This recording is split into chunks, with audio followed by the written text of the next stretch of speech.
নমস্কার, আমি রাখি আমার নতুন আরও একটি ব্লগে আপনাদের সবাইকে স্বাগত জানিয়ে আজকের ব্লগটি শুরু করলাম। কেমন আছেন আপনারা সবাই? আশা করছি ভালো আছেন, আর আমরাও বেশ ভালো রয়েছি। এখন বাজে সকাল 5:30, আপনাদেরকে সাথে নিয়েই ব্লগটা শুরু করলাম। আর এই যে সকালবেলায় বেরিয়েছি, মর্নিং ওয়াক করতে যাচ্ছি। অনেকক্ষণ আগেই আমি বাড়িতে চলে এসেছি, আর এসে অনেকটা সময় কেটেছে। দিদি চলে এসেছে কাজে, আর এরপরে আমি এই যে চা বসিয়ে দিলাম। এখন বাজে প্রায় ওই 8:30 মতন, আর এখন এই যে দুজনের জন্য চা বসিয়ে দিলাম, দিদির আর আমার।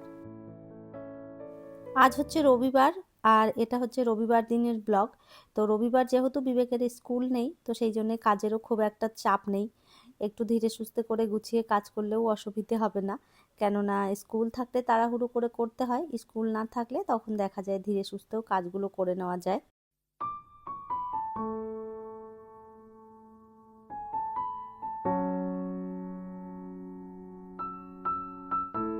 বেশ অনেক দিন ধরেই না আমাদের এই ডাইনিং টেবিলের কভারটা আর কি পাতা রয়েছে। তো আজকে ভেবেছি এর কভারটা চেঞ্জ করে দেব। একঘেয়েমি অনেক দিন পাতা থাকলে দেখতে ভালো লাগে না, নোংরা খুব একটা হয়নি, তারপরেও ভাবছি তুলে দিই। প্রচণ্ড ধুলো চারদিকে, দেখতেই পাচ্ছেন টেবিলটার উপরে ধুলো পড়ে একদম যাচ্ছে তাই অবস্থা হয়েছে। কাভারটা পাতা ছিল তখন না ধুলোগুলো খুব একটা দেখা যেত না, কভারটা তোলার পরেই দেখলাম প্রচুর ধুলো জমা হয়েছে।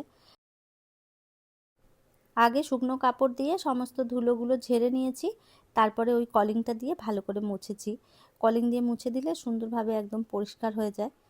আর আজকে একটা নতুন কভার পেতে দিলাম। এই কভারটা বেশ অনেক দিন আগেই আমার কেনা ছিল। বেশ কয়েকদিন ধরেই মনে মনে ভাবছিলাম এই কভারটা কবে পাতবো, তো আজকে পেতেই ফেললাম। আর সাদা রঙের কভার তো সেই জন্য পাততে একটু মায়া লাগে, কেননা দাগ টাগ লাগিয়ে দেয় বিবেক, তো ওই জন্যই একটু লেট করে পেতেছি, নাহলে অনেক দিন আগেই পেতে ফেলতাম। আর আমার হচ্ছে সাদা জিনিসটা বেশি পছন্দের, আমার মনে হয় সাদা জিনিস দিয়ে ঘর সাজালে দেখতে বেশ ভালো লাগে। আমি একটা আলাদাই শান্তি পাই সাদা জিনিসের প্রতি, আমার আলাদা নেশা। তো যাই হোক, এই যে পর্দাও দিয়েছি সাদা, কভারটাও সাদা দিয়েছি। আর এই যে দেখুন অনলাইন থেকে কুশন অর্ডার করেছিলাম, কুশনের কভার আর কি, তো সেটাও দিয়ে গেছে। ভাবলাম এইগুলোও আর কি পরিয়ে দেখি কেমন লাগছে। তো আজকে ভেবেছি ঘরটাকে সুন্দরভাবে একটু গোছাবো। মাঝে মধ্যে এরকম নতুন জিনিস দিয়ে না ঘর সাজাতে ভীষণ ভালো লাগে। আর এই তো পুরো ডাইনিং রুমটা সুন্দরভাবে গুছিয়ে নিয়েছি। চলুন আপনাদের একবার দেখাই পুরো ডাইনিং রুমটা কেমন লাগছে।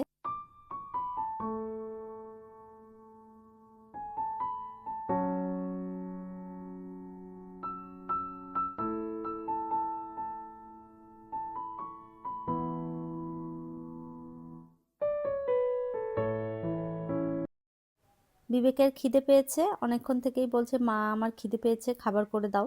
তো সেই জন্য ভাবলাম ওকে আগে খাবারটা করে দিই, বাকি যেগুলো গোছানো রয়েছে সেগুলো একটু পরে করে নেব। একদিকটা গোছাতে গোছাতে মনে হলো যেন পুরো ঘরটাই ভালো করে একটুখানি গুছিয়ে ফেলি। তো গোছাতে যাব তার মধ্যেই বাবু যখন বলল যে খিদে পেয়েছে, তো সেই জন্য ভাবলাম ওকে আগে ম্যাগিটা করে দিই। আর আজকে ম্যাগি খাবে বলেছে। ম্যাগিটা খুব একটা ভালো খাবার নয়, স্বাস্থ্যের জন্য ভীষণ ক্ষতিকর। তো আমি খুব একটা ম্যাগি ওকে দিই না, তবে মাঝে মধ্যে যখন বায়না করে তখন দিই। তো যাই হোক, এদিকে ম্যাগিটা হয়ে গেছে, ওকে দিয়ে দিই, ও খেতে থাকুক, ততক্ষণে আমি গিয়ে বাকি যে কাজগুলো রয়েছে সেগুলো গুছিয়ে নিই। চলুন।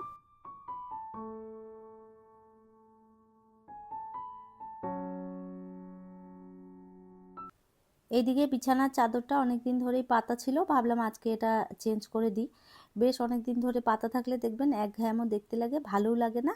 আর তারপরে নোংরা হয়ে গেলে তো আর ওর মধ্যে একদমই শুতে ইচ্ছে হয় না। তো সেই জন্য আমি বিছানার চাদর খুব বেশি দিন পেতে রাখি না, আপনারা তো জানেনই। তো আজকে এই যে একটা ধোয়া কাচার চাদর পেতে দিচ্ছি, আর ওই চাদরটা তুলে দিলাম।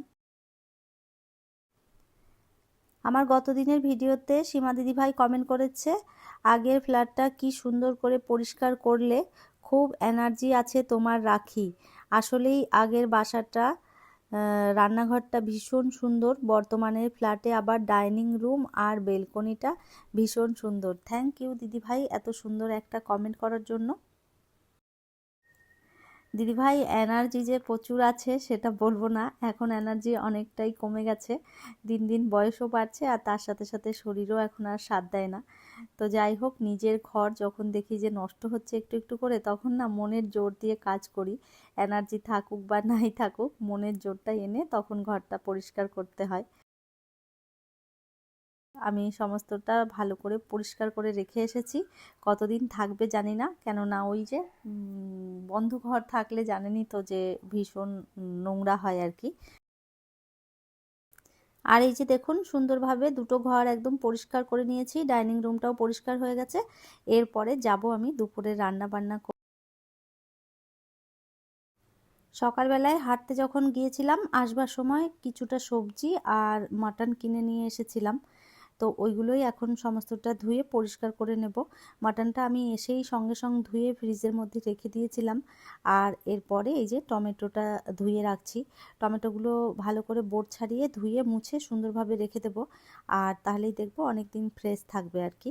আর এমনিভাবে রেখে দিলে না টমেটোগুলো নরম হয়ে দেখি নষ্ট হয়ে যায়। বেশ কয়েকটা টমেটো আগে নষ্ট হয়ে গেছে। তো সেই জন্য এবার ঠিক করেছি এই বক্সটার মধ্যেতে রাখবো। টুকটাক যা কাটাকাটি করার রয়েছে সেগুলো গুছিয়ে নেব, তারপরেই আর কি রান্নাটা বসাবো।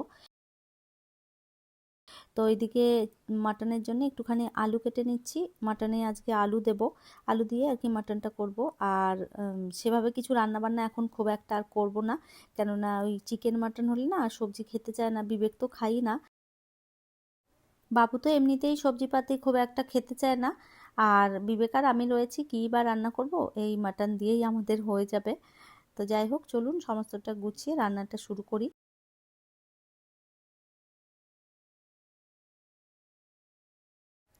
জিরে গুঁড়ো ধনে গুঁড়োটাও শেষ হয়ে গেছিলো, তো ভাবলাম এরপরে এগুলো ঢেলে রাখি। কন্টেনারগুলো আগেই ধুয়ে পরিষ্কার করে রেখেছিলাম, শুকিয়ে গেছে। আর এরপরে এই যে চলুন রেখে দিই এর মধ্যে, তারপরে আর কি রান্নাটা শুরু করব।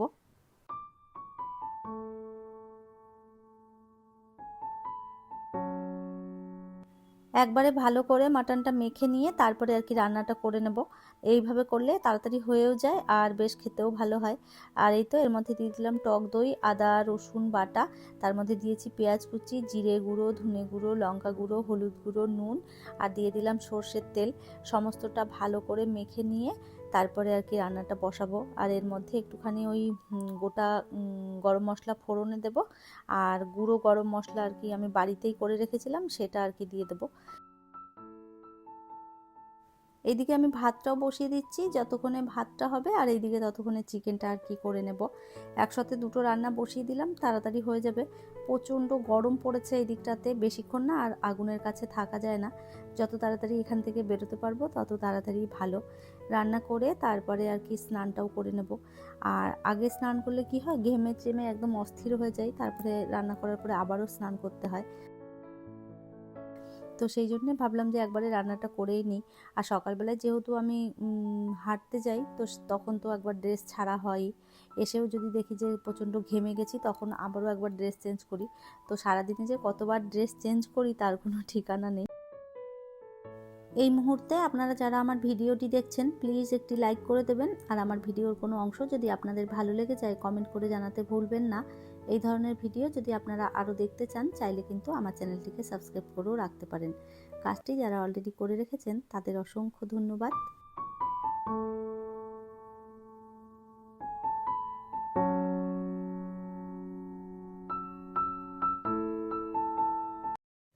রান্না করে রান্নাঘরটা একদম সুন্দরভাবে গুছিয়ে নিয়েছিলাম। তারপরে স্নান করে আর এই যে মা ছেলে দুজনে খেতে বসে পড়লাম। তো আজকে আর কিছুই রান্না করিনি, শুধু মাটন আর তার সাথে একটুখানি আমরা শসা কেটে নিয়েছি। আর এই তো আমরা খেতে থাকি। তাহলে চলুন, আমার আজকের ভিডিওটা এই পর্যন্তই। ফিরবো নতুন ব্লগ নিয়ে, ততক্ষণের জন্য সবাই ভালো থাকবেন, সুস্থ থাকবেন। আবারও দেখা হবে নতুন একটি ব্লগে।